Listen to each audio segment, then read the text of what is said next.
അപ്പൊ നീയും കൂടെ യുകെക്ക് പോയാൽ ഞാൻ ഒറ്റയ്ക്ക്. ആര് യുകെക്ക് പോകുന്നു? ഞാനെങ്ങും പോകുന്നില്ല. പോകുന്നില്ലേ? നീയല്ലേ വീട്ടിൽ അലമ്പുണ്ടാക്കി വീടിന്റെ ആധാരവും പണയം വെച്ച് ഇപ്പൊ വിസ വരാറാകുമ്പോ നീ പോകുന്നില്ലെന്ന് പറഞ്ഞ. പോകുന്നില്ല, എനിക്ക് പേടിയാ. യുദ്ധമൊക്കെ കഴിഞ്ഞാ മണ്ട, നീ എന്തിനാ പേടിക്കുന്നേ? ഇതാ അതിന്റെ അല്ല, എനിക്ക് ആ വാഴ 2 കണ്ടതോടെ മതിയായി. അവർക്കാണെങ്കിൽ യുകെയിൽ സഹായിക്കാൻ ജോണിസിൻസിനെ പോലെ ഒരു അങ്കിളെങ്കിലും ഉണ്ടായിരുന്നു. എനിക്ക് അവിടെ ഒരു മൈരന്മാരും കാണിയല്ല. എടാ അത് സിനിമയല്ല. ഇതാ ആ സിനിമയിൽ എന്താണോ കാണിച്ചേ അതൊക്കെ തന്നെയാണ് റിയൽ ലൈഫും. എടാ എന്നാ നീ ഗൾഫിൽ കയറി പോവും. നിന്റെ ചേട്ടൻ അവിടെ അല്ലേ? ഗൾഫ് അങ്ങോട്ടും ഇല്ല, അത് ഞാൻ കണ്ടോളാം. എന്ത്? നീ ഇങ്ങോട്ട് വരണ്ട. വന്നിട്ട് എന്തിനാ? നീ അവിടെങ്ങാനും നിന്നാ മതി.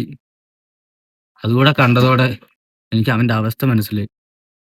ഇനി യുകെ എന്നല്ല, ഗൾഫ് എന്നല്ല, ഞാൻ ഈ പഞ്ചായത്ത് വിട്ട് ഇനി എങ്ങോട്ടും ഇല്ല. നമുക്ക് നമ്മുടെ ഗ്രൗണ്ടിൽ ക്രിക്കറ്റ് ഒക്കെ കളിച്ച് വൈകുന്നേരം പോയി ചായ ഒക്കെ കുടിച്ച് കണ്ടവരുടെ പുറ്റുമൊക്കെ പറഞ്ഞ് ഇങ്ങനെ പോയാ മതി. എടാ, ശരിക്കും നമ്മുടെ നാട് തന്നെയാണ് ഏറ്റവും നല്ലത്. ഇതൊക്കെ വിട്ട് പുറത്തു പോയി കഷ്ടപ്പെടുന്ന എത്രയോ പേരുണ്ടാവും. അവരൊക്കെ നാട്ടിൽ ഇതെല്ലാം ഒരുപാട് മിസ് ചെയ്യുന്നുണ്ടായിരിക്കും. നീ പറഞ്ഞതിലും കാര്യമുണ്ട്.